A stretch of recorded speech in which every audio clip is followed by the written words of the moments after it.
Elmhurst and Corona, also known as Queens Community District 4, were once predominantly Italian and African American neighborhoods. But in the mid to late 1900s, waves of Hispanic and Asian immigrants began to flood the neighborhoods. People were often drawn to the community because of its residential nature, with 90% of the buildings being for residential purposes. With a combined population of about 200,000, it is distressing to see that there are very few healthcare locations to be found within the district's limits. The lack of locations forces the immigrants in these communities to go without treatment or travel in order to receive necessary medical assistance. As is common with immigrant communities, the majority of the population are in the working and middle classes.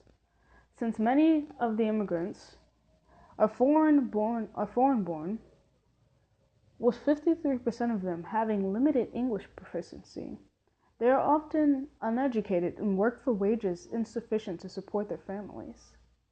Being uneducated, these workers are often unable to find jobs which provide health insurance, meaning a single trip to the doctor could cost $200, a price which is often too high. 54.9% of the individuals living here with a rent burden have a rent burden, where 35% or more of their income is spent with paying for rent alone, basically. This number is likely to increase with urban developers coming to increase rent prices. So, not only are there very few healthcare locations, but the ones that exist are too expensive for the average person to conceivably go when necessary. Walking around, it is common to see apartment buildings with a storefront at the bottom, as well some homes, many of which are meant for multi-family living. What you don't see very often is a doctor's office or an urgent care location, let alone a hospital. The lack of these buildings isn't lost on me, nor is it lost on the residents of this community. Alejandro, an 18-year-old who recently immigrated here, doesn't speak English very well, which is why he tells me he can't find a job with health insurance. Sitting and talking with him, you can learn how talking or taking the time to go all the way to the hospital is often too costly, leaving him and his family members to suffer through being sick. Alejandro's story is one of the many who struggle with health care in the community. Celestina, 63, often needs more care due to her age, but simply can't afford to go to the doctor. Not only does she struggle to afford the doctor, when she does manage to make it, she struggles to communicate with the problems and fails to understand the doctor's instructions.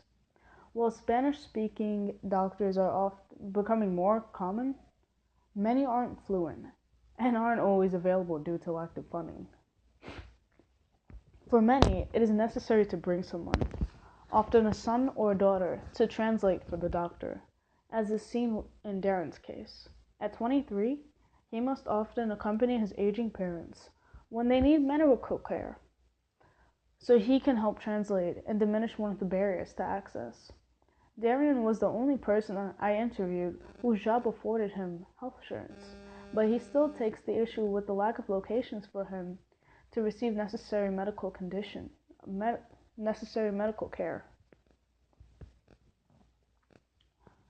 Although I have insurance, needing to travel for simple medical needs such as an infection is unfair and ridiculous. Darian. The fact that the members of the Elmhurst and Corona community do not feel as if though they receive enough medical assistance and the same care as the communities with better English proficiency and fewer immigrants is hard for someone to understand. Research has been shown that when immigrants feel underrepresented in the medical field, they often avoid seeking treatment. The same is true when they must search for locations to receive the treatment. It is important to have fluent Spanish-speaking doctors at a number of medical locations in these Hispanic communities, and it is also important to provide the same number of healthcare locations as in a predominantly white community. To aid in fixing this problem, doctors and community members alike must push local officials to increase the number of healthcare locations.